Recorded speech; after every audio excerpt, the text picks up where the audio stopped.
जेका हैदराबाद में थी रहियो आहे ऐं अॼु जेको सेशन आहे उहो इकोनॉमी थीम आहे पर असां ॾिसंदासीं जेका लॾ पलाण थिए थी ॻोठनि खां शहरनि ॾे अर्बनाइज़ हिन खे अॼु हिन सेशन में ॻाल्हाइण लाइ असां वटि इतफ़ाक़ सां डॉक्टर इशरत हुसैन न अची सघिया आहिनि उन्हनि जी का मसरूफ़ियत हुई ऐं अॼु असां सां गॾु पैनल ते गॾु आहिनि डॉक्टर रफ़ीक चांडियो UK मां PhD आहिनि इकोनॉमिक्स में ऐं हिन महिल प्रोफेसर आहिनि यूनिवर्सिटी में इकोनॉमिक्स डिपार्टमेंट में केतिरा ई रिसर्च आर्टिकल प्रोड्यूस कया अथनि ऐं मुख़्तलिफ़ सोशल पॉलिटिकल इश्यूज़ ते सोशो इकोनॉमिक इश्यूज़ ते ॻाल्हाईंदा रहनि था उन सां गॾोगॾु असां वटि सिंध जो जेको man of letters Nasir Memon साहब जंहिंजो तमामु वॾो प्रोफाइल आहे ऐं पाण हिन महिल मैनेजर आहिनि एग्रो इंडस्ट्री लिमिटेड CSR ऐं जेके बि लीडिंग न्यूज़ पेपर्स आहिनि उनमें सोशो इकोनॉमिक्स पॉलिटिकल इश्यूज़ उन्हनि ते ॻाल्हाईंदा रहनि था लिखंदा रहनि था ऐं मुख़्तलिफ़ फोरम्स ते डिबेट टॉक शोज़ में ईंदा रहनि था टेलीविज़न ते बल्कि ॿियनि फोरम्स ते त अॼोकी जेका जो सेशन जी शुरूआति मां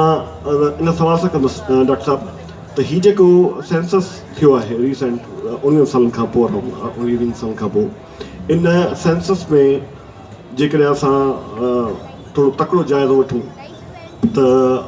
अर्बन पॉपुलेशन जेका 98 में 1.5 करोड़ जे क़रीब हुई अॼु उहा 2.5 करोड़ थी चुकी आहे हिन सेंसस में 1 करोड़ 56 लख 2 करोड़ 56 लख हाणे जेका अराउंड 2.5 करोड़ जो जेको आहे चेंज ओवर आहे त स्पेल त खणी वॾो आहे टाइम जो पर उनजे पोयां कहिड़ा मुहरक आहिनि ऐं उनजा असांजी इकोनॉमी ते कीअं असरु पवंदा ऐं अॻियां हली हुकूमत खे कीअं ॾाए अमल जोड़णु घुरिजे आमिर साहब ॾाढो मौज़ू आहे हिन वक़्तु जेको 2017 वारो सेंसस थियो आहे पाकिस्तान में उन सेंसस जा जेके रिज़ल्ट्स आहिनि उहे सिंध बाबति तमामु नवां इंडिकेटर्स सेटल कंदे नज़र अचनि था मिसाल तौर ते सिंध जी पॉपुलेशन पहिरियों भेरो कसरत सां अर्बनाइज़ड आहे इहे अर्बन सेंटर्स जेके आहिनि से मतिलबु 52% ऑफ सिंध जेका पॉपुलेशन आहे उहा हाणे अर्बन सेंटर्स में शिफ्ट थी चुकी आहे इहा जेका अर्बनाइज़ेशन सिंध में आहे ॿियनि सभिनी सूबनि खां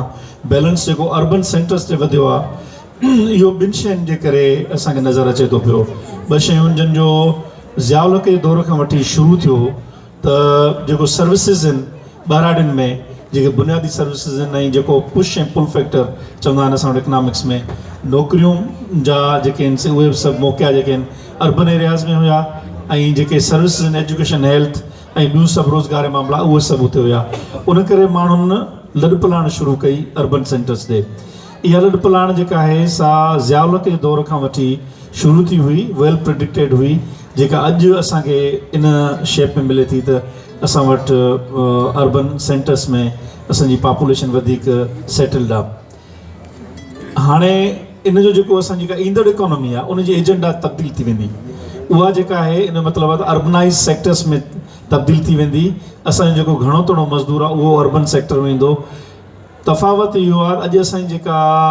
जेका इकोनॉमी आहे उहा अञा ताईं एग्रीकल्चर सेक्टर मां ट्रांज़िशन वठी अर्बन सेक्टर ॾे जंप करे पंहिंजे मोडस ऑपरेंडी जो मेजर जेको हिसो आहे उहो अञा ताईं न अची सघियो आहे उन खे कैटर करणु तमामु ज़रूरी आहे सिंध में मुख़्तलिफ़ इकोनॉमी जा सेक्टर आहिनि जिन सेक्टर्स ते असीं बतदरीज मां ऐं पंहिंजो साईं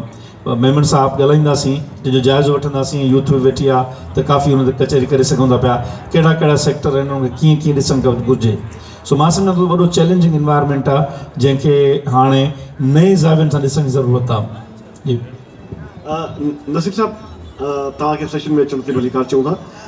तव्हां असांखे ॿुधायो त हुकूमत जी सतह ते का पॉलिसी मेकिंग इन सॼे फ़ैनमेना खे कैटर करण लाइ का थिए थी करताबंदी आहे हीअ जेका सोसाइटियुनि जे स्ट्रक्चर्स में चेंज पई अचे इहा घणे भाङे खुदरू क़िस्म जी आहे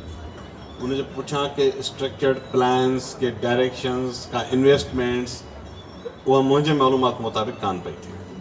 थिए छा पियो उनखे बेसिकली ड्राइव कनि था जंहिंजो रफ़ीक ज़िक्र कयो push and pull factors so हिकिड़ो थियो आहे त खुदरू तरीक़े सां थिए जॾहिं खुदरू तरीक़े सां थिए पई अनप्लैंड वे सां थिए थी त इन जा कॉन्सिक्वेंसिस ॾाढा ॾुखिया थींदा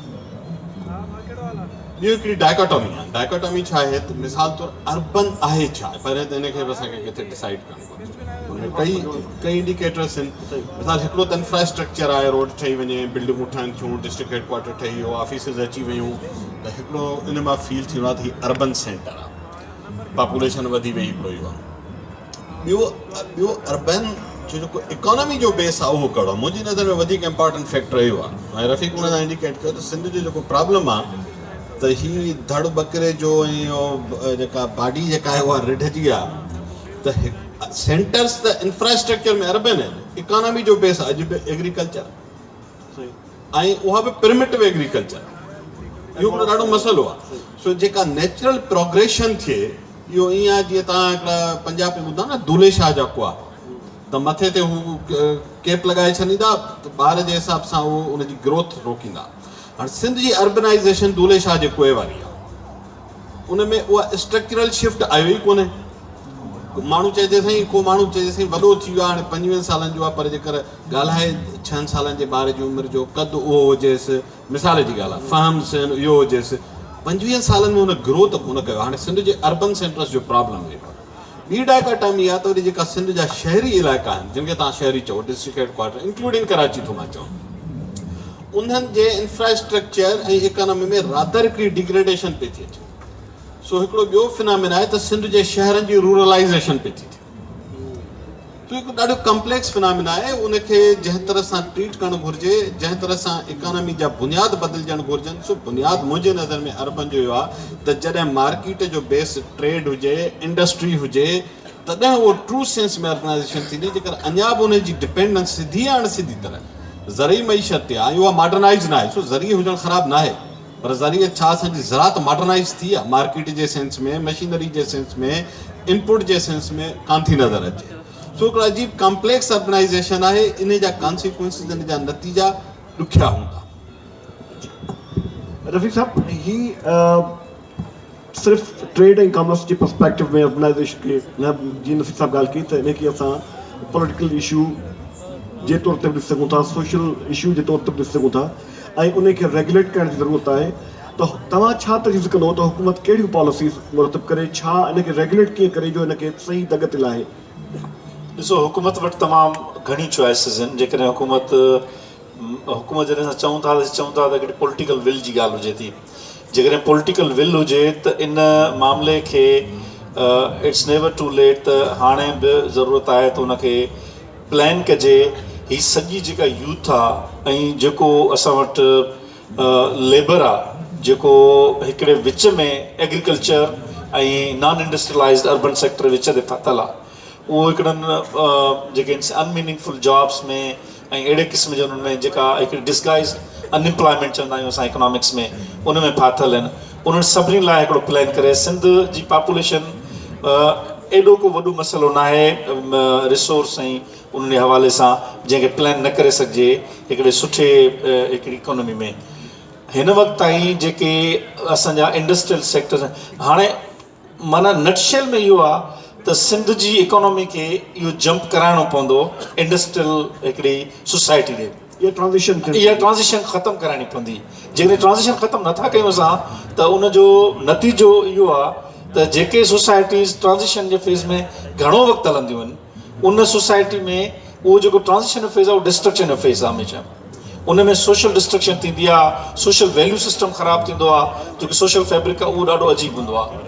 ऐं जीअं ई उहा हिकिड़े ॿिए ॾाके में अचे थी, त पोइ जेको ॿियो हिकिड़ो सोशल कैरेक्टर क़ौमुनि जो ठहे थो ऐं हिकिड़ी प्रोग्रेसिव हुन में आहिनि. गवर्नमेंट वटि तमामु घणियूं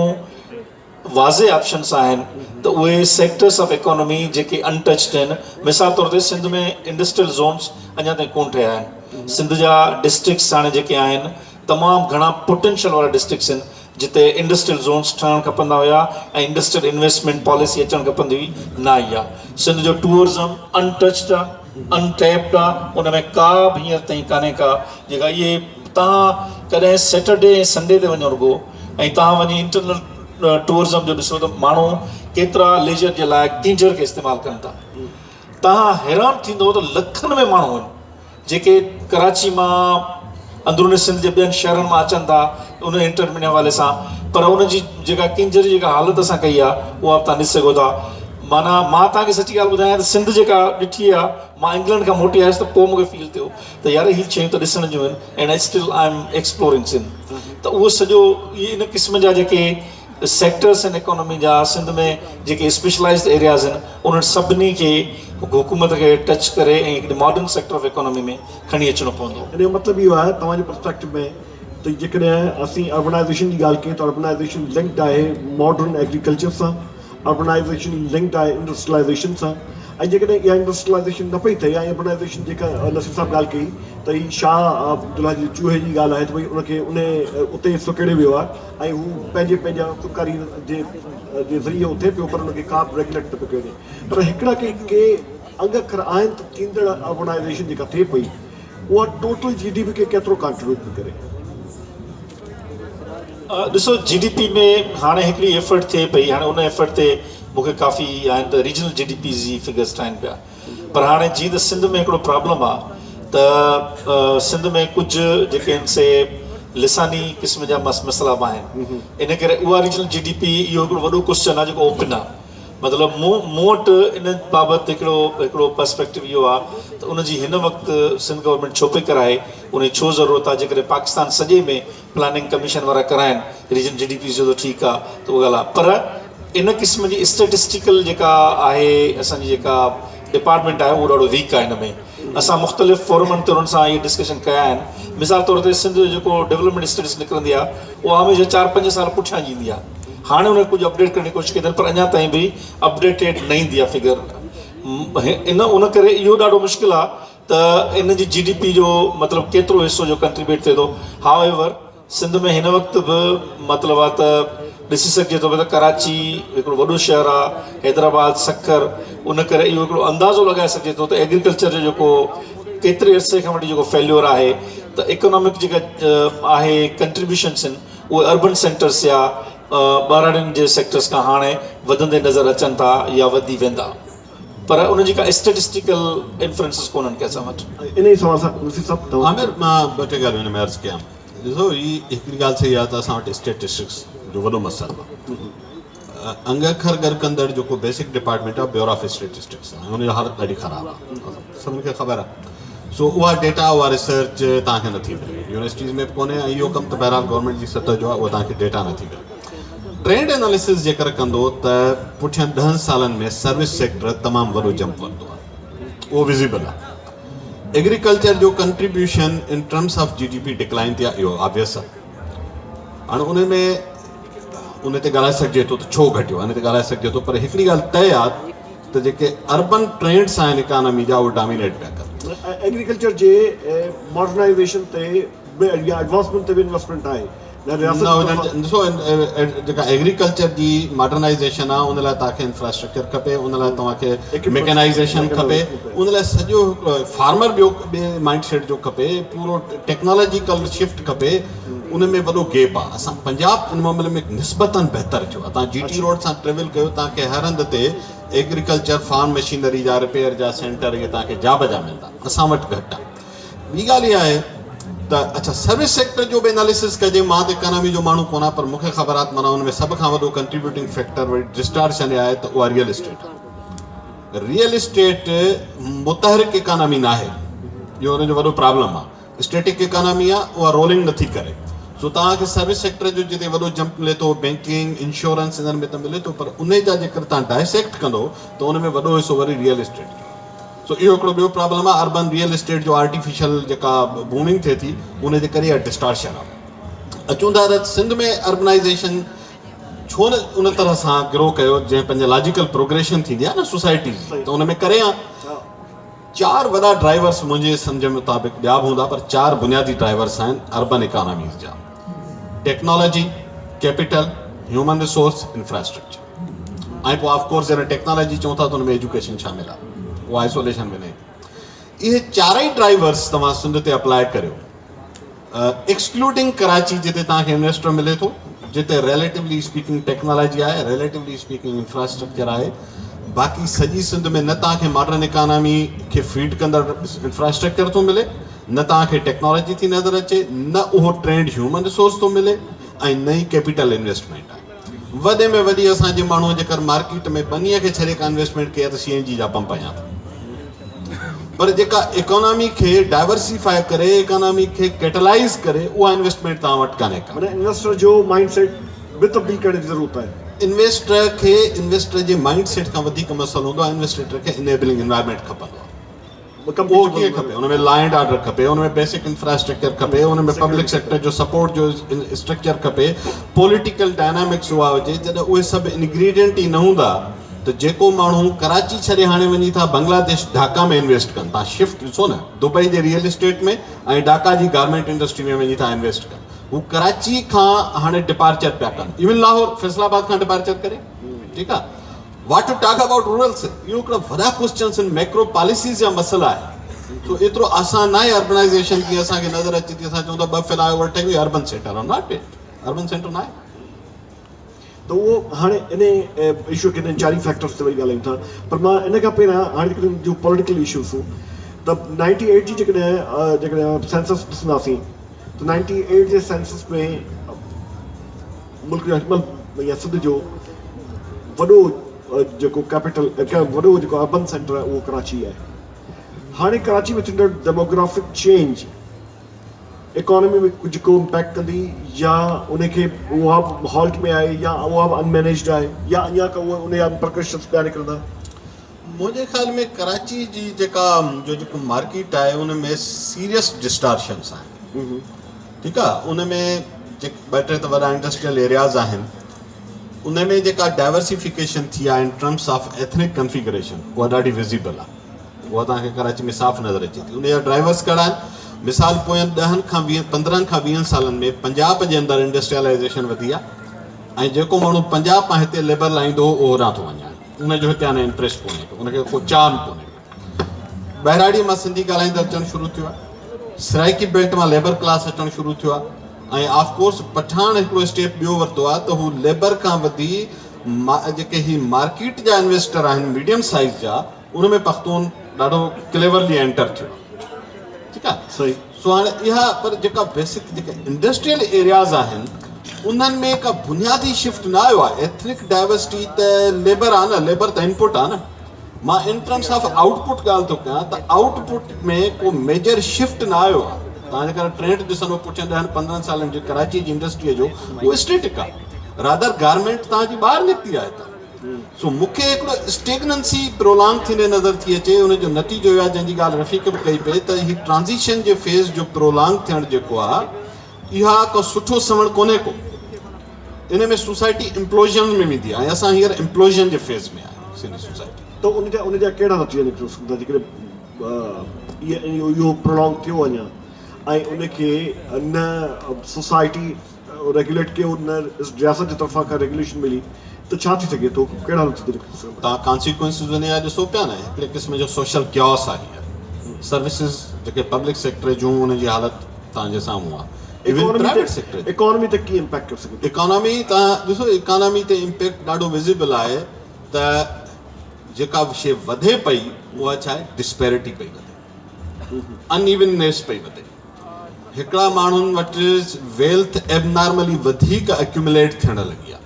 हेव्स ऐं हेव नॉट्स जो गैप वधे पियो, ऐं उहो मुसलसिल वधे पियो सिंध में, ऐं उहा क्लास वेरिएशन न वेंदी, ऐं उहा वञे पई। उन जे नतीजे में तव्हांखे हिकिड़ी क्लास फ्रिक्शन मिले थी, तव्हांखे उन जे नतीजे में सोसाइटी जे अंदरि डिस्टॉर्शन्स जूं मुख़्तलिफ़ हिकिड़ियूं, उन जी हिकिड़ी शिकिल क्राइम आहे। ठीकु आहे, अल्टीमेटली इहो मामिलो पब्लिक सेक्टर जी प्लानिंग में थो अचे। इहो सोसाइटी पाण प्लान कोन कंदी आहे, उहो हिकिड़ो पूरो इंफ्रास्ट्रक्चर, उहो इनेबलिंग एनवायरमेंट, उहो पूरी डायरेक्शन उहा सेट कंदी आहे पॉलिटिकल लीडरशिप। हाणे उन्हनि जी तरजीहात कुझु ॿियूं आहिनि अनफॉर्चुनेटली, ऐं जेका एग्जीक्यूट करण वारी मशीनरी आहे, नेमली पब्लिक सेक्टर जी जेका ब्यूरोक्रेसी आहे, उन जी डिटीरियरेशन जो स्केल बि तव्हांजे साम्हूं आहे। अनफॉर्चुनेटली सिंध जी इकोनॉमी जो हालत इहा आहे जंहिंखे जीअं कॾहिं कॾहिं ख़ुदा न ख़ास्ता माण्हू जो मल्टी ऑर्गन फेल्यूअर सां डेथ थींदो आहे, सिंध जी इकोनॉमी मल्टी ऑर्गन फेल्यूअर में पई वञे। डॉक्टर रफ़ीक साहब, ही तमामु हिकिड़ो तुज़ ऐं सिधो सुवाल इहो आहे त पब्लिक सेक्टर पॉलिसीज़ कहिड़ियूं मुरतब, तव्हां छा तजवीज़ कंदो त हाउ वी पहिरियों step how V may bring this agenda on the public policy ऐं ॿियो स्टेप इहो आहे त उहे कहिड़ी पॉलिसीज़ थी सघनि थियूं सजेशन्स छा हूंदियूं तव्हांजी रिकमेंडेशन्स छा हूंदियूं ॾिसो इनखे अंडरस्टैंड करण लाइ मां हिकिड़ो नंढिड़ो बैकग्राउंड मिसाल थो ॾियां त तव्हां मां असांजा दोस्त जेके बि लंडन विया हूंदा हिकिड़ी ॻाल्हि जनरली जेका ऑब्ज़र्व कबी उहा इहा आहे त ॿ शयूं आहिनि जेके डेवलपमेंट जा मल्टीप्लायर आहिनि न सिर्फ़ 4 घणायूं आहिनि जेके बिल्कुलु सही ॻाल्हि आहे पर अञा मां हिनखे स्क्वीज़ कयां ॿ जेके मोस्ट इम्पॉर्टेंट आहिनि कंट्रीब्यूटिंग फैक्टर आहिनि उहो आहे ह्यूमन रिसोर्स डेवलपमेंट ऐं फिज़िकल इंफ्रास्ट्रक्चर इंग्लैंड में जेको फिज़िकल इंफ्रास्ट्रक्चर आहे ऐं उहो तव्हांखे कॉलोनियल पीरियड जो मिलंदो ऐं उहो अॼु ताईं उन्हनि जो इंफ्रास्ट्रक्चर उते लंडन शहर जो मिसाल तौर ते वठिजे त उन मां जेको अंदाज़ो लॻाए सघे थो सॼी दुनिया जी दौलत खणी अचे ऐं उन्हनि इंफ्रास्ट्रक्चर ते इन्वेस्ट कयो ऐं सदियूं अॻु उतां जी इकोनॉमी ॾाढी सस्टेनेबल थी हाणे सुवाल इहो पब्लिक सेक्टर जी जेके पॉलिसीज़ ठहंदियूं उन्हनि जो जेको क्रक्स आहे उहो इहो हूंदो त जेका ही वॾी पॉपुलेशन आहे जंहिंखे असां लेबर था चऊं पिया असां वटि इकोनॉमिक्स में सॼी पॉपुलेशन लेबर आहे जेको बि लेबर आहे उनखे इनेबल कजे त हू इकोनॉमिक सिस्टम में पार्टिसिपेट कनि ऐं पोइ सिस्टम जो सर्कुलर जेको फ्लो आहे उहो वधे जेको असां वटि हिकिड़ो इकोनॉमिक्स में थींदो आहे सर्कुलर फ्लो ऑफ इनकम जेको उहो वधे उहो डिमांड जनरेट करे हाणे डिमांड जनरेट जेका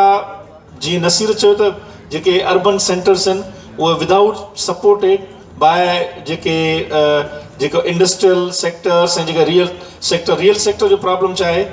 रियल सेक्टर जी जेका डिमांड आहे हाणे जेका डिमांड ड्राइव करे थी असांजी इकोनॉमी उहा सिर्फ़ु रियल सेक्टर में पई करे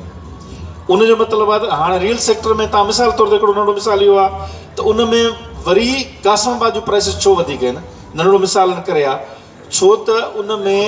इन्वेस्टर उन में अची इन्वेस्ट था कनि पिया माना जेको रियल बायर आहे उहो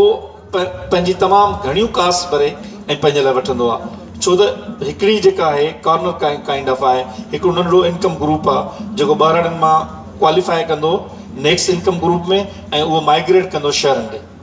शहरनि जॾहिं उहो ईंदो त हुनखे सर्विसिस खपनि ऐं जेके जॉब जे हवाले सां उन्हनि खपनि इन जो मतिलबु आहे त हर आम ॿारड़ीअ जो मज़दूर शहरनि ॾे माइग्रेट नथो करे सघे अनटिल अनलेस उहे हिकिड़े इनकम ग्रुप में क्वालिफाई कनि या का हिकिड़ी मतिलबु अनस्किल जॉब या कंहिं में अचनि हाणे जेका पॉलिसी पब्लिक सेक्टर जी ठहंदी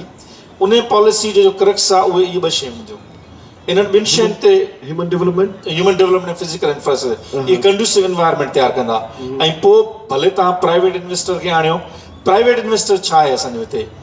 हाणे मूं ॿुधो पिए त जेके रियल एस्टेट जे हवाले सां कोर्ट जो हिकिड़ो आयो आहे पंहिंजो डिसीशन त बाबा फ़िलहालु न ठाहियो वधीक जेके आहिनि से ऐं उन ते हिकिड़ो को साफ़ या पंहिंजो उर्दू चैनल जो उन जे दाऊं शुरू कयूं ठीकु आहे माण्हुनि जा काफ़ी पैसा लॻल आहिनि ऐं उन्हनि शयुनि खे ॾिसणु खपे पर छा इहे जेके आहिनि तमामु वॾा टाइकोन्स आहिनि जेके अर्बनाइज़ेशन कनि था पिया जेतिरो शहर तव्हांखे ॿाहिरियां टाउन में ठहियो आहे लेट्स थिंक अबाउट दैट त इन में उहो इनकम ग्रुप रहंदो जेको एडवांस्ड इनकम ग्रुप हूंदो इन्हनि खे सर्विस प्रोवाइडर जेके हूंदा उहे हूंदा जेके शंटी टाउन में रहंदा आहिनि ऐं पंहिंजो हुननि में कचनि घरनि में रहंदा आहिनि इन जो मतिलबु इहो आहे उहे माण्हू किथे रहंदा एग्ज़ैक्टली त बहरिया टाउन हिकिड़ो ठाहींदो तव्हां त हिकिड़ो ॿियो बहरिया टाउन तव्हां कची आबादी ठाहींदो छो त सर्विस प्रोवाइडर जेके हुते नंढियूं जॉब्स करण वारा सफ़ाई करण वारा उहे बि कंहिं बि अर्बन पॉलिसी जो हिसो भला गवर्नमेंट पंहिंजी कंहिं हाउसिंग जी प्लानिंग ते अचे जेका लो इनकम जेके ठाहे इन अर्बन सेंटर्स खे दिस इज़ द टाइम तव्हां हींअर ठाहियो उन जी का बि मतिलबु कोन पई अचे पंजाब में काफ़ी शयूं नज़र अचनि पियूं विज़िबली सिंध में ख़बर न आहे त काफ़ी अरसे खां वठी असां पहिरियों दफ़ो ज़िंदगी में ॾिठो आहे त हैदराबाद जा जेके रोड आहिनि उहो ॿुधो आहे त कंहिं कमिश्नर हुयो जंहिंजी का एफर्ट हुई या मां इहो क्रेडिट नथो फुरणु चाहियां पीपुल्स पार्टी खां जेको बि आहे बराबरि पीपुल्स पार्टी उहो कमु करायो आहे पर सुवाल इहो आहे त इन खां वधीक शयूं थी सघियूं पिए थी सघनि पियूं डॉक्टर साहब हिकु जेका तव्हां ह्यूमन रिसोर्स डेवलपमेंट इहा त ॻाल्हि तयशुदा आहे त हिन महिल जेको चाइना जो मॉडल आहे या इंडिया जो मॉडल आहे त भई हूअं असां वटि जेका मिथ हुई गुल साहब जो सेशन ॿुधो पिए ऐं ॾाढी कम वारियूं ॻाल्हियूं हुयूं इहे उहे ॻाल्हियूं आहिनि जेके असां सभई कंदा रहूं था पिया ॾिसो ह्यूमन कैपिटल तॾहिं ठहे थो जॾहिं जेको माण्हू हाणे पॉवर्टी जी डेफिनेशन बि इहा ई आहे जॾहिं माण्हू ते एतिरा स्किल्स इंडाउमेंट आहे जो उहे स्किल्स हुन जा एतिरा आहिनि जेके मीनिंगफुली प्रोड्यूस करे सघनि था ह्यूमन रिसोर्स जो जेका हाल आहे सिंध में, मूंखे ख़बर न आहे हिकिड़ो कोई यूनिवर्सिटी ते सेशन आहे हुन ते ॻाल्हाईंदा। सिंध जी यूनिवर्सिटियूं मां ओपनली ॿुधायां थो त जेके ह्यूमन रिसोर्स प्रोड्यूस करे रहियूं आहिनि, इन त ॿियनि सूबनि में का तमामु वॾी आहे तब्दीली आहे, कुझु बहितरी आहे कुझु यूनिवर्सिटीज़ में, पर असांजी यूनिवर्सिटीज़ कॉम्पेटेबल न आहिनि जेका इकोनॉमिक जेका घुर्ज आहे ईंदड़ वक़्त जी। उन जे करे तमामु घणी इन्वेस्टमेंट आहे जेका एक्सेसिबिलिटी ऑफ हायर एजुकेशन ऐं टेक्निकल जेका एक्वाइंटेंस आहे उन जी एक्वायर करण ते उहा ॾियणु खपे। ॿियो फिज़िकल इंफ्रास्ट्रक्चर ते हिननि खे गवर्नमेंट खे इन्वेस्ट करणु खपे ऐं पोइ प्राइवेट सेक्टर खे उन उते आणणु घुरिजे, उन्हनि खे उते इंसेंटिवाइज़ करणु घुरिजे। गदोन में ज़ई जो अहिड़े क़िस्म जा सेंटर ठहिया आहिनि जिन खे तव्हां 5 साल या 10 साल टैक्स फ्री ठाहियो था त उहे इन्वेस्टर उते रश कनि था, इन्वेस्टर अचनि था। हिन वक़्तु तव्हांखे ॿुधायां त टेक्सटाइल सेक्टर जो हाल एॾो बुरो आहे जो हाणे असां वटि हिकिड़ो चीनी प्रोफेसर आयो,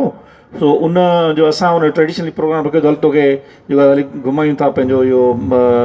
जेको रनी कोट वग़ैरह कुझु, हुन जो इन खे छॾियो मूंखे इंडस्ट्री ॾेखारियो हुई। सो असां हुनखे इंडस्ट्री में वठी वियासीं। हुनजी प्रायोरिटी हुन इंडस्ट्री में हुनखे टेक्सटाइल इंडस्ट्री, धागे वारी इंडस्ट्री ऐं जेके मोटरसाइकिल ठहनि थियूं, हुन उतां खां वञी ऐं हिकिड़ी ऑफर कई त हाणे इन्हनि सां ॻाल्हायूं था असांजा इन्वेस्टर जेके आहिनि, हाणे उतां जूं यूनिवर्सिटियूं छा थियूं कनि, उहे जेके इन्वेस्टर आहिनि उन्हनि जे लाइ हिकिड़े रिप्रेज़ेंटेटिव रोल पिया प्ले कनि। उन्हनि जा प्रोफेसर उहे वञी उन्हनि खे सजेस्ट था कनि पिया त वाह ही एरिया आहे जंहिंमें तव्हां कंदो। मिसाल तौर ते हिकिड़ी यूनिक मोटर बाइक जी आहे जेका असां हुन सां गॾु कई, हुन वञण सां हिकिड़ो प्लान मोकिलियो, चई हिननि खे असां इहे मोकिलियो, असांजे कापी में रखियो त भई इन्हनि खे चओ त ही बैटरीज़ जेके आहिनि इन्हनि में कनि, वैल्यू एडिशन कनि त हिननि जी मोटर बाइक जी विक्री वधंदी, ऐं सॼो थींदो, ऐं फलाणियूं कंपनियूं जेके आहिनि उहे कनि थियूं पियूं। ऐं हाणे चाइनीज़ कंपनीज़ जेके आहिनि उहे टेक्सटाइल इंडस्ट्री में उन में इंट्रस्टेड आहिनि त उहे कनि। हाणे थींदो छा त सीपेक जे ॿियनि बहसनि में नथा पऊं, पर हिकिड़ो बहस त इन मां फ़ाइदो कंहिंखे मिलंदो, फ़ाइदो वठण जी पोज़ीशन में पाकिस्तान में उहे एरियाज़, उहे प्रोविंसिस,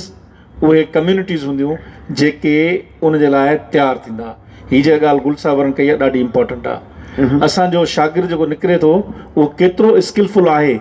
जो सुभाणे जी जेका ईंदड़ मार्केट आहे उन में वञी पंहिंजो पाण खे प्रेज़ेंट करे। ऐं बशमूल असां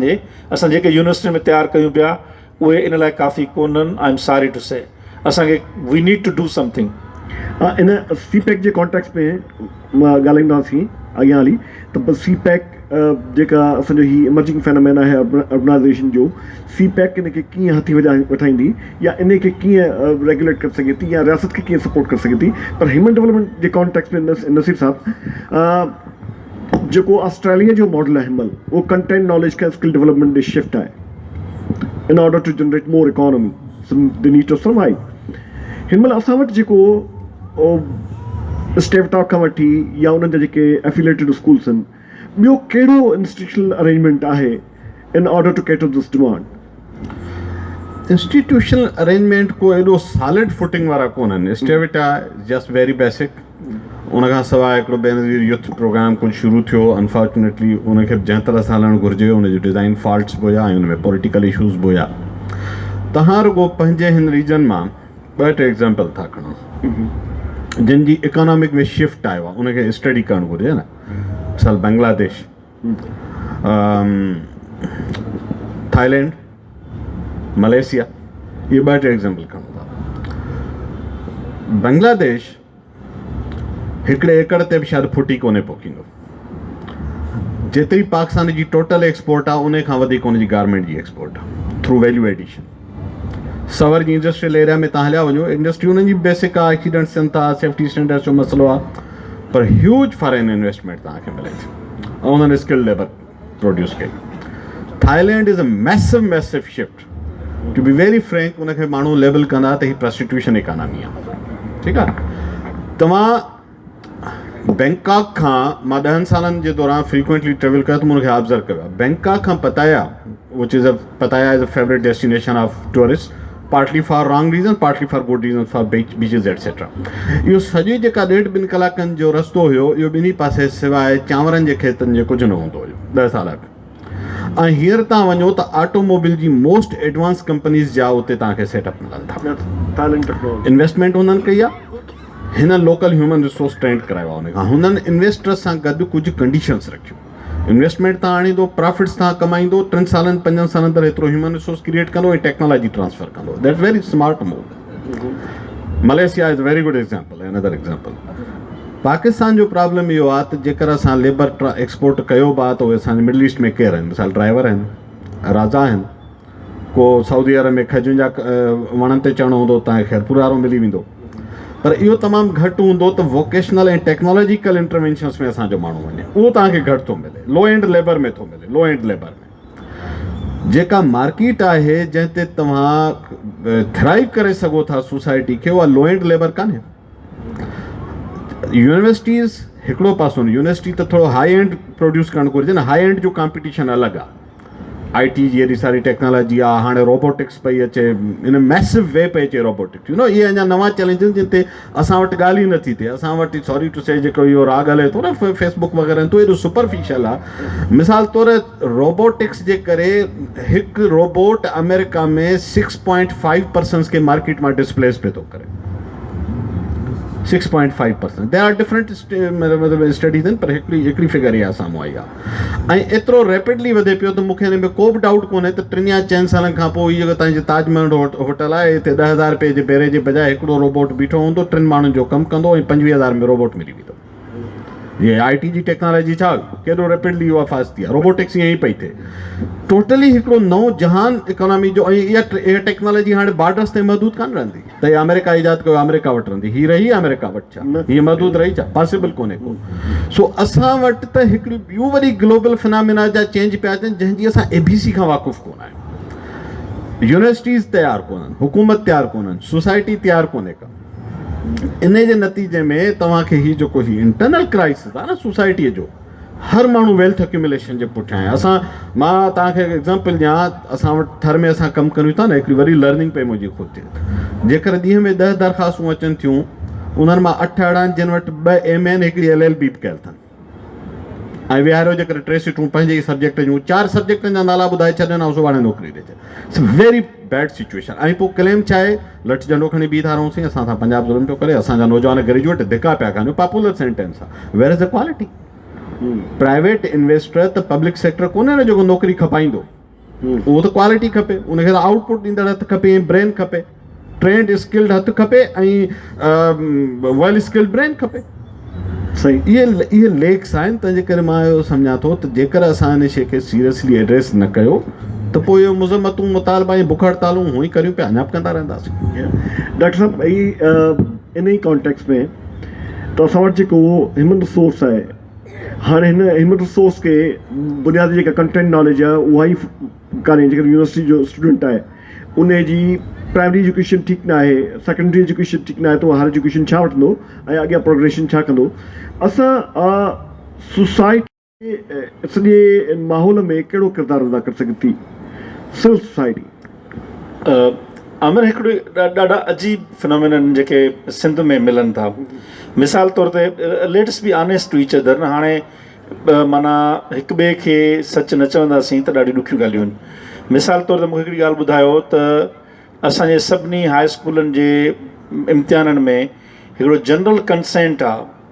त ॿार कापी करे पास थियनि ऐं वालिदैन कराईंदा आहिनि ऐं हुते माना जीअं सेंटरनि ते जेका हालत थिए थी मूंखे हिकिड़ी ॻाल्हि ॿुधायो त एॾे वॾे पैमाने ते एॾो सोशल जेको हिकिड़ो सेकेंडरी टीचर मूंखे ॿुधाए रहियो ॻोठ जो त चई मां उसूल में पको आहियां मुंहिंजे पंहिंजो हिन में हाल में ॿाहिरीं कापी न करणु ॾींदुसि मां अंदरि ई भले कनि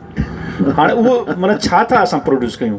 मूंखे टू बी ऑनेस्ट ॿुधायो त जेका डिग्री असांजी प्राइवेट वरी आहे जेका सिंध यूनिवर्सिटी ॾींदी आहे शालत यूनिवर्सिटी ॾींदी आहे शायदि कराची यूनिवर्सिटी ॾिए थी इन डिग्री जी वैल्यू हू जेका एग्ज़ैक्ट वारी डिग्री उन खां छा में मुख़्तलिफ़ आहे असां एग्ज़ाम वठूं था ॿारनि जा अचनि था उन सां गॾु मतिलबु हिकिड़ो वॾो सिलसिलो आहे उहे डिग्रीज़ ईअं ई आहिनि जीअं पैसनि ते ॾियूं पिया ऐं जेकर इन्हनि डिग्रीज़ जो अधु खनि असां वटि हुजे जेको क्वालिफाइड ॿार हुजे यकीनी तौर ते असांजो अधु पैरालाइज़ड आहे असां जेका इहा कॉम्पिटेटिव इकोनॉमिक इन्वायरमेंट आहे उन में असांजो बाक़ी अधु जेको आहे सो को 20% 25% ताईं कॉम्पीट करे सघे थो पर इन सां असीं नथा कॉम्पीट करे सघूं ऐं जेका नसीर ॻाल्हि कई त असांजो जेको पढ़ियल लिखियल माण्हुनि जो तइदादु आहे जेको असां ॿुधूं था स्टेटिस्टिकली बाबा हेतिरो रेशो यूनिवर्सिटी हाणे यूनिवर्सिटी जो जेको थियो 2017 में शायदि 15 साल या 25 साल पूरा थिया उन्हनि खे HEC खे उन में उन HEC जे उन दावा कई त 9% हाणे हायर एजुकेशन जी एक्सेस थी वई आहे ऐं असां 9% असांजी पॉपुलेशन आहे 9 to 10% 10% आहे इहा जेका इंडिया जो क्लेम आहे ऐं हाणे मसइलो इहो आहे त उन 9% में छा थो चवे कहिड़ी स्टेटिस्टिक्स आहे जेका आई कैन नॉट एग्री असांखे ख़बर न आहे त कीअं आहे HEC जो बुनियादी जेको उन तरफ़ सां थोरो वञूं त HEC हिकिड़ो अहिड़ो इदारो हो जंहिंजो कमु बुनियादी तौर ते इहो हो त उहा जेका पब्लिक सेक्टर इन्वेस्टमेंट आहे उनखे यूनिवर्सिटीज़ तरफ़ आणींदी ऐं शहरनि में प्राइवेट सेक्टर यूनिवर्सिटीज़ खे प्रमोट कंदी पर जेके रिसोर्सिस आहिनि टेक्नोलॉजी ऐं उन्हनि जा सेंटर्स आहिनि उन ते इन्वेस्ट कंदा ॿारहाड़ियुनि में जीअं ॿारहाड़ी जी यूथ जेका आहे उहा तयारु थींदी ऐं हिकिड़ी बैलेंस जेका इकोनॉमी आहे उन जो हिकिड़ो तस्वुर हुयो ऐं HEC ईअं कयो त उन्हनि जेके अर्बन सेंटर आहिनि उन में एलिट यूनिवर्सिटियूं ठाहियूं ॿारहाड़ी जी यूनिवर्सिटियूं हींअर बि बलूचिस्तान जूं सिंध जूं ऐं पंजाब ॿारहाड़ी जूं बि उन में शामिलु आहिनि KP जूं उहे नज़रअंदाज़ थियूं ऐं उन्हनि जो रोल मतिलबु ईअं रहियो आहे नतीजे में छा थियो आहे त असांजो यूथ जेको आहे अञा ताईं जेका ह्यूमन रिसोर्स जो पूल आहे जेको दुनिया में एक्सेप्टेबल आहे उन पूल में एक्सेप्टेबल न पियो वठे इन्वेस्टर जेको ईंदो न जीअं नसीर साहिबु चयो उनखे का मां तव्हांखे मिसाल ॿुधायां त 2005 तारे इंग्लैंड में हिकिड़ी वेव आई जंहिंमें Aviva insurance British railway British telecommunication ऐं मुख़्तलिफ़ इन क़िस्म कंपनियूं उन्हनि पंहिंजूं जेके कॉल सेंटर्स आहिनि इंफॉर्मेशन सेंटर्स आहिनि उहे मोकिलिया इंडिया जंहिं ते बर्तानिया में जेके पंहिंजो उन वक़्तु मां हुते PhD करे रहियो हुउसि इन करे उहा मूं ऑब्ज़र्व पे कई त हुननि चयो बाबा असांजूं जॉब्स खयो था वञो तव्हां ॿाहिरि कंपनी वारनि चयो बाबा असांजो आहे जेको मोटिव आहे उहो प्रॉफिट आहे असांखे जिते 33% कास्ट बचे पई असां होॾे वेंदासीं असांजो कमु थो तव्हांखे जॉब्स ॾियणु चओ गवर्नमेंट कंड्यूसिव हालतूं ठाहे त असां ईंदासीं जे कंदासीं कंपनीज़ जो जेको आहे न उहो कंहिं नेशन सां जेके मतिलबु त उन्हनि जो आहे त वेल्थ अक्यूमुलेट कनि जेका कॉर्पोरेट सोशल रिस्पॉन्सिबिलिटी सां ई उनजो माण्हू आहे उनखां कतई नज़र पर कंपनीज़ जेके आहिनि पंहिंजे वेल्थ जी जेका एक्यूमुलेशन आहे उनखे पंहिंजी अचीवमेंट थी सम्झनि पियूं इन करे उनजो को बि कोन्हे को त कंहिंखे चवंदा रहम खाईंदा यार हाणे भला सिंधी भले सिंधियुनि जी हिकिड़ी कंपनी हुजे पर उहो जेसि ताईं कॉम्पेटेबल न हूंदा ॿार उहो न थी सघंदा इन तनाज़ुर में हिन महिल जे करे पूरी डिस्कशन मां हिकिड़े पासे इंस्टीट्यूशनल डिके आहे इदारनि जो हाल न आहे इदारा वेही रहिया आहिनि यूनिवर्सिटी उहो क्वालिटी ह्यूमन रिसोर्स प्रोड्यूस कोन थी करे जेको कॉम्बैट करे ॿिए पासे रियासत इंट्रस्टेड न आहे पॉलिटिकल एजेंडा ते education technical education human resource खे कैपिटल ठाहिणु उनजो का बि रिथाबंदी न आहे का बि अहिड़ी पॉलिसी न आहे का बि अहिड़ी फ्यूचर प्लानिंग न आहे को बि अहिड़ो विजन न आहे अच्छा होॾां दुनिया रोबोटिक ॾांहुं पई वञे होॾां दुनिया जी टेक्नोलॉजी आहे जेका फ्री इकोनॉमी फ्री मार्केट जो दौरु अचे पियो ऐं हेॾा रीजनल पॉलिटिक्स में रीजनल इकोनॉमी में CPEC जो वॾो किरदारु आहे तव्हां नसीर साहिबु कीअं ॾिसो त ही जेका असां वटि का बि इंस्टीट्यूशनल अरेंजमेंट न आहे न हुजण जे बावजूदि इंस्टीट्यूशनल डिके बि आहे सिविल सोसाइटी उहा उन पोज़ीशन में न आहे जो उनखे एड्रेस करे सघे रियासत जे एजेंडा बिल्कुलु न आहे त हिन जेका इमर्जिंग फेनामिना आहे ऐं जेको ही CPEC जो CPEC means China model means capitalist means no free meal no free hour त इन में असांजो यूथ किथे बीठो हूंदो ऐं असां जा इशूज़ कहिड़ा इमर्ज थी सघनि था अमर मां चवंदुसि इवन CPEC हुजे या न हुजे हिकिड़ी ॻाल्हि तय आहे त हाणे इकोनॉमी जूं वागूं पब्लिक सेक्टर वटि न आहिनि या रुगो पाकिस्तान जो मसइलो कोन्हे जनरली जेको ट्रेंड आहे पब्लिक सेक्टर वटि कोन्हनि प्राइवेट सेक्टर दुनिया में जिते बि हूंदो प्राइवेट सेक्टर हिकिड़ो सेठ आहे इहा ॻाल्हि असां हिकिड़ी रियलिटी सम्झणु घुरिजे ऐं they are there to earn profits मतिलबु उन में त को ॿाराए आयो नी कोन मिसाल तौरु तव्हां सुभाणे दुकानु खोलींदो तव्हां सुभाणे पेट्रोल पंप हणंदो तव्हां सुभाणे मतिलबु कुझु जनरल स्टोर खोलींदो त तव्हां छा लाइ खोलींदो तव्हां चैरिटी लाइ थोरी खोलींदो सिंपल ॻाल्हि आहे सोशल कॉर्पोरेट रेस्पॉन्सिबिलिटी हिकिड़ो नंढिड़ो कंपोनेंट हूंदो आहे हुनजो so this is a very hard and clear fact त इन्वेस्टर प्राइवेट इन्वेस्टर का बि चैरिटी न कंदो ह्यूमन रिसोर्स जे टर्म्स में न कंदो का बि कोटा सिस्टम न को बि न तव्हां सुभाणे हिकिड़ी गाॾी वठो तव्हांखे जेकर फॉर एग्ज़ाम्पल तव्हां कराची में हुजो या इस्लामाबाद में हुजो फॉर दैट मैटर, तव्हांखे हिकिड़ो ड्राइवर खपे, तव्हां एथनिसिटी जे बुनियाद ते तय कंदो या ड्राइविंग स्किल्स ॾिसंदोसि, इस्लामाबाद शहर जो नेविगेशन जो स्किल ॾिसंदोसि, छा ॾिसंदोसि? सिंपल ॻाल्हि आहे। तंहिंजे करे जेका प्राइवेट इन्वेस्टमेंट दुनिया में जिते बि थींदी उहो वॾो कॉर्पोरेट करे या हिकिड़ो नंढो इंडिविजुअल करे, उहो बुनियादी क्वालिटी इंडिकेटर्स ते कंप्रोमाइज़ न कंदो, नामुमकिन आहे। तव्हां बि न कंदो, मां बि न कंदुसि, जेके प्राइवेट सेक्टर जा मुखालिफ़ आहिनि उहे बि न कंदा आहिनि। तव्हां हुन खां पुछी ॾिसो कंदा? हिकिड़ी टेलीफोन जो सेट वठणु वञनि था, घणनि इंडिकेटर्स खे असां सभु माण्हू ॾिसंदा आहियूं, इंक्लूडिंग असां जेके प्राइवेट सेक्टर जा मुखालिफ़ हुजूं, थियोरिटिकली पंहिंजे आइडियोलॉजिकली असां बि 10 शयूं ॾिसंदासीं। So there is a hard fact. छा करणु घुरिजे इज़ अ क्रिटिकल क्वेश्चन। पहिरीं ॻाल्हि आहे माइंड सेट जो शिफ्ट खपे हाणे सिंध खे। इहो सुवालु असांखे ॿी तरह सां फ्रेम करिणो पवंदो, जेको असां चवंदा आहियूं त भई मक़ामी माण्हुनि जो रोज़गार ते हक़ आहे। मक़ामी माण्हुनि जे रोज़गार जे हक़ खे जस्टिफाई करण लाइ मक़ामी माण्हुनि जे कैपेसिटीज़ ते इन्वेस्टमेंट जी ज़रूरत आहे। इन रियलिटी खे असांखे सम्झ, उहा किथां अचणियूं आहिनि? There are ways. या त असां पॉलिटिकल जिते ॿियनि 100 शयुनि खे पॉलिटिकल एजेंडा ते रखूं था, हिन शइ खे एजेंडा ते आणियूं ऐं हुकूमतुनि खां इहा डिमांड बि थिए। ॿियूं बि त कई डिमांड्स अचनि थियूं न, ही मेन स्ट्रीम थिए न जॾहिं त भई हिते सुभाणे इन्वेस्टमेंट्स पई अचे, सुभाणे फॉरेन इन्वेस्टर पियो अचे, लोकल इन्वेस्टर पियो अचे, तव्हां कैपेसिटी ते इन्वेस्ट नथा करियो, सुभाणे असां पिया मुतालबा कंदासीं, बुख हड़तालूं कंदासीं, प्रेस क्लब जे ॿाहिरां बीठा हूंदासीं। ॿियो पासो आहे त ख़ुदि सोसाइटी अंदरि पाण तय करे न, कई शयुनि जे लाइ असांखे एज़ अ सोसाइटी बि तय करणु घुरिजे न। बिल्कुलु। यानी असांखे किथे इहो तय करणु घुरिजे त बाबा दुनिया जो को बि मुल्क कोन्हे जिते हर BA MA वारे खे डेस्क जी जॉब मिले। पर त इन सवाल मां लिबरेट थियूं न। असांजो प्रॉब्लम इहो आहे त असां मां हर माण्हू खे डेस्क जी जॉब खपे। इहो हिकिड़ो फिनोमिना आहे। तव्हांखे ॿुधायां, असां वटि कई दोस्त अचनि था, साईं 10 जमात पास हूं, मुंहिंजो तव्हांखे डंपर ड्राइविंग सेखारियूं था, डंपर ड्राइवर कंदो 40,000 पघार आहे। साईं हद था कयो, असांजो छोकिरो मैट्रिक पढ़ियो आहे, वरी ड्राइविंग कराईंदुसि। हाणे इन सुवाल मां लिबरेट कीअं थियूं त नौकिरी बुनियादी तौर रोज़गार ऐं लाइवलीहुड जो मसइलो आहे। नौकिरीअ जूं शिकिलियूं मुख़्तलिफ़ आहिनि। हाणे इहो हिकिड़ो माइंड सेट जो मसइलो आहे, जंहिं लाइ असांखे सिंधी सोसाइटी खे हिकिड़ी शिफ्ट माइंड सेट शिफ्ट जी ज़रूरत आहे। असां तव्हां सभिनी खे हिन लाइ प्रीच करिणो पवंदो। शुरू में माण्हू पथर हणंदा, मूंखे ख़बर आहे पथर हणंदा, न सम्झंदा हिन ॻाल्हि खे, पर मूंखे ख़बर आहे त 5 सालनि खां पोइ हुन खां असां रस्तो को बि न बचंदो। हाणे असां उहे सभु रस्ता बंदि पिया थियनि। पब्लिक सेक्टर छा कंदो? तव्हां हिन साल जा बजट बुक्स खणो, सिंध गवर्नमेंट ऐलान कयो त असां 49,000 नौकिरियूं ॾींदासीं। तव्हां 2.5% ग्रोथ रेट ते 6 करोड़ माण्हुनि जे सूबे जो रुगो जॉब मार्केट में एंट्री जो तइदाद कठो 49,000 छा आहे? पब्लिक सेक्टर न करे सघंदो। प्राइवेट सेक्टर लाइ we have to prepare ourselves, जेको डिग्रियुनि सां न थींदो, जेको सिर्फ़ु सनदूं ऐं पना खणी वञण सां न थींदो, जेको मुतालबनि सां न थींदो, जेको डोमिसाइलनि सां न थींदो। छा असां पंहिंजे औलाद खे नई गाॾी वठी ॾियण लाइ त पैसा ॾियण लाइ तयारु आहियूं, सुठी फ़ोन वठी ॾियण लाइ त तयारु आहियूं? छा करे असां हुनखे चई सघूं था त तूं वञ पंजाब जे फलाणे इंडस्ट्रियल एरिया में, हीउ ट्रेनिंग जो कोर्स आहे 6-12 महीननि जो? केतिरा माइट आहिनि जेके इहो करण लाइ विलिंग हुजनि? सोसाइटी खे माइंड सेट नयुनि रियलिटी सां अलाइन करिणो पवंदो। अदरवाइज़ इहा कमु सप्लाई साइड कोन्हे, इहा डिमांड साइड आहे। ऐं डिमांड तव्हां पूरी न कंदो, को ॿियो अची कंदो, उहो ई फ़ाइदो वठंदो। ऐं उन खां पोइ असां सिर्फ़ु एहतिजाज रहंदा। That's it. ऑडियंस मां को सवाल हुजे?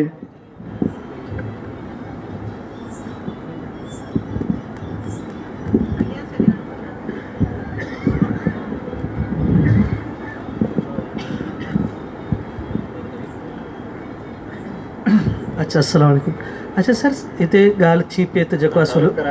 हा, मुंहिंजो नालो माशूक राजशारी आहे, MBA फिराम सिंध यूनिवर्सिटी।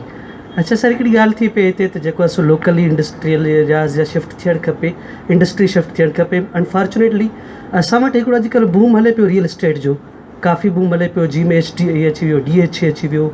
या मलक रियाज़ वारो अची वियो, बहरिया टाउन। उन ते फोकस घणो आहे असांजी रूरल इकानमी जो। उहो चवंदा आहिनि अगरि हीउ प्लाट 5 लख जो वठो, 6 महीननि खां पोइ 10 लख जो सेल थींदो। उन ते फोकस अचो जो जल्दी अर्निंग करणु चाहियूं था। असां सोचूं नथा की लॉन्ग टर्म जो केतिरा एडवांस आहिनि,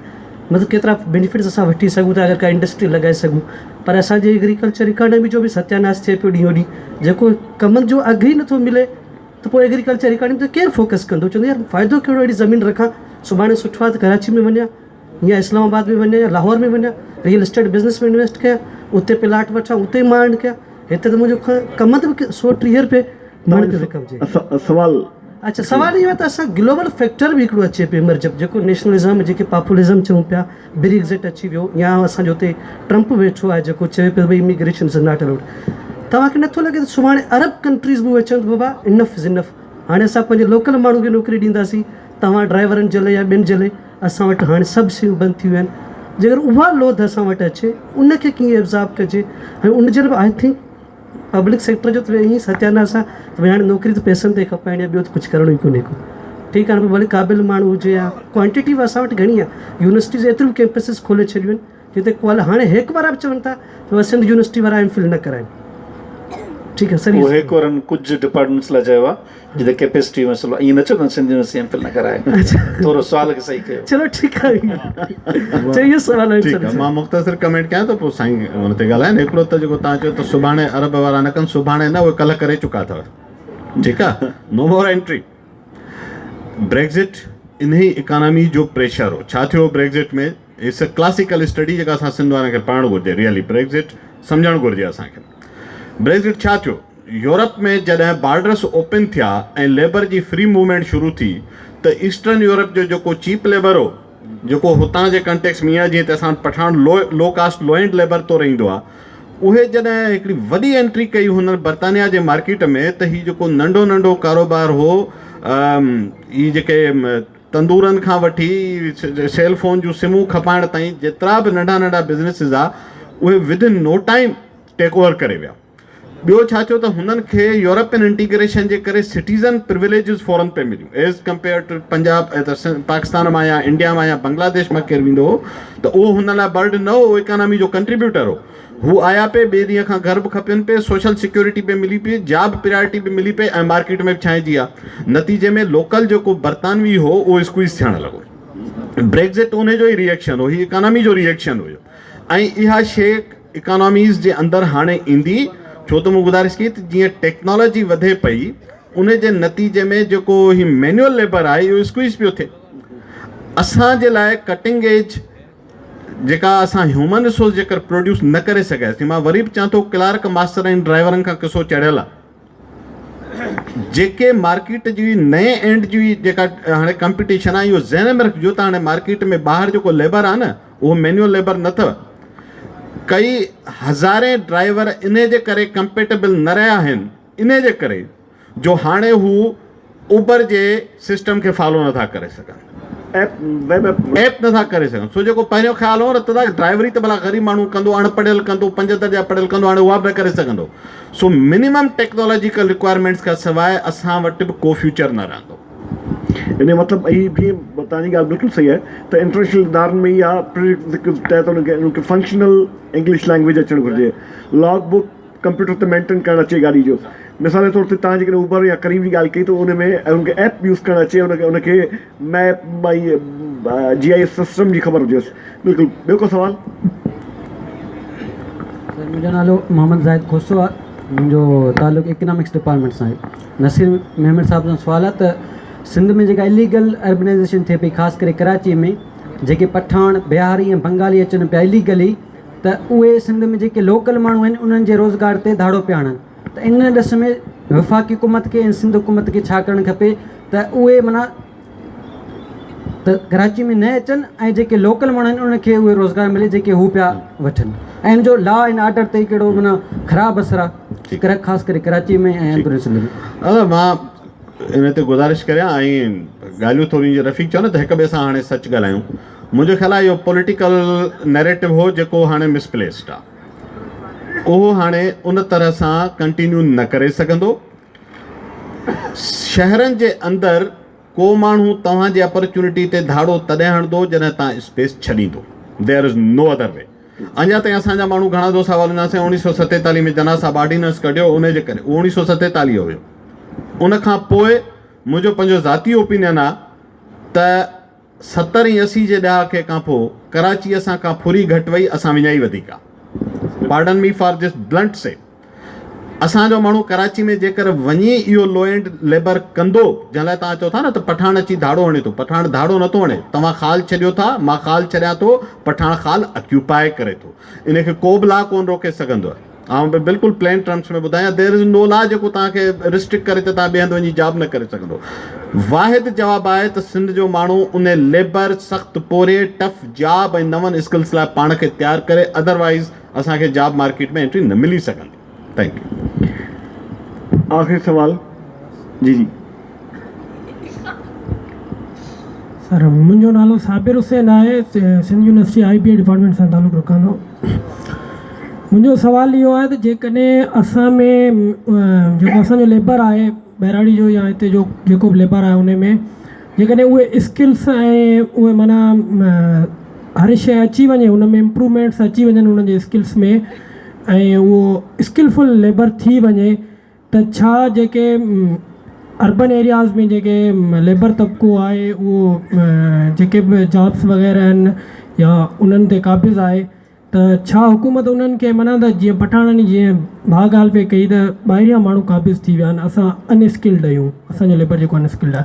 जेकॾहिं असां स्किल्ड थी वञूं त छा उन्हनि खे निकाली ॾिनी वेंदी ऐं असांखे माना त उहा जॻह वालारनि जे लाइ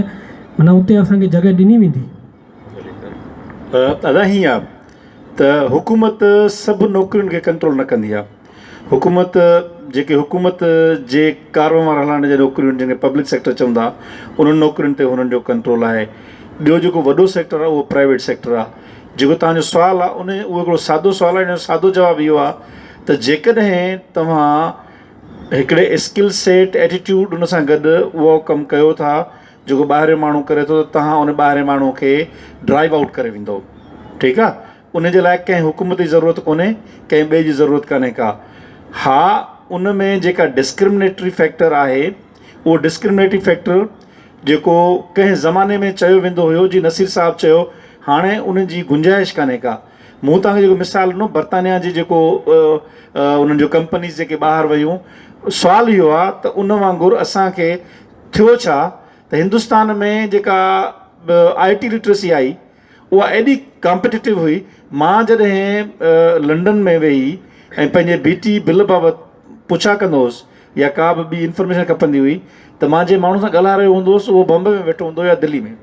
ऐं सची ॻाल्हि ॿुधायां त काफ़ी दफ़ा त कुझु उन्हनि सां सिंधी छोकिरा हुया जेको चवनि पिया असां आहियूं सिंधी फैमिली जा, पर असांखे माना उहो अचे कोन पई सिंधी। त ईअं ई उन खां मौसम में हाल वठंदोसि त कीअं मौसम इहो, त उते ॻाल्हाईंदा हुआ। सो इहे जॉब्स जेके आहिनि, कैपिटल जेको आहे उहो पंहिंजो रस्तो पाण ॻोल्हींदो आहे। तव्हांखे उनजे क़ाबिल हुजिणो आहे जो तव्हां उन्हनि सां कॉम्पिटेबल थियो। सो इहा हिकिड़ी डिफरेंट वर्ल्ड आहे ऐं ओपन वर्ल्ड आहे। इन में कंहिं का बि ज़रूरत कान्हे त हुकूमत इहो करे त हाणे सिंधी आया आहिनि हाणे मां फलाणो निकिरो, इन जी का बि इहो डिमांड ऐं सप्लाई जो हिकिड़ो बहितरीनु सिस्टम आहे जेका मार्केट मैकेनिज़म आहे उहो उनखे इंश्योर कंदो। उन में मां तव्हांखे त नंढो हिकिड़ो मिसाल शेयर कंदो हलां। अॻु में असां कराची वेंदा हुआसीं त कराची में मोस्टली बैंकुनि में या प्राइवेट कंपनीज़ में या असांजे ऑफिसिस में तव्हांखे गार्ड आउटसाइड मिलंदा, मोस्टली तव्हांखे पठाण मिलंदो। पर हिन महिल जेकर तव्हां हुते कराची में वेंदो तव्हांखे गार्ड सिंधी मिलंदो, तव्हांखे बैंकुनि में मार्केट्स में तव्हांखे गार्ड मिलंदा। नंबर 1 त पहिरीं ॻाल्हि त हू पाण मोटिवेट थिया, कंबर मां लाड़काने मां शिकारपुर मां अची 30-40 हज़ार रुपये ते नौकिरी करण लाइ कराची में। अॻु में हू मायूब ॻाल्हि हूंदी त इहा कीअं 20,000-30,000 नौकिरी करणी। लेकिन पहिरीं ॻाल्हि त विलिंगनेस आहे त इहा माना we have to be prepared, we have to have a will to do this. अच्छा, नंबर 1। ॿी ॻाल्हि इहा त जेको बि जेका रफ़ीक ॻाल्हि कई या नसीर साहब जेका ॻाल्हि पिया कनि त उन्हनि पंहिंजो पाण खे हिते इकोनॉमी जा ज़रिया आहिनि कोन, सॼी इकोनॉमी उते अर्बन सेंटर्स में आहे ऐं उतां ई ड्राइव थिए थी। जॾहिं प्रोविंस जी वॾो इकोनॉमिक हब उनखे तव्हां छॾे वेठा आहियो ऐं उहो तव्हां तक़ाज़ा इहा कयो त रुॻो असांखे क्लार्की मास्तरी ऐं पटवाली मिले त इहो कमु कोन हली सघंदो। हिन महिल जेको फेनामेन आहे उन में सिंधी नौजवान खे, सिंधी यूथ खे इमर्जिंग ट्रेंड्स इकोनॉमी जा जेके बि आहिनि उन्हनि खे साम्हूं रखंदे पंहिंजो पाण खे तयारु करणु पवंदो। वॾी महिरबानी साईं तव्हांजे अचण जी। Thank you very much.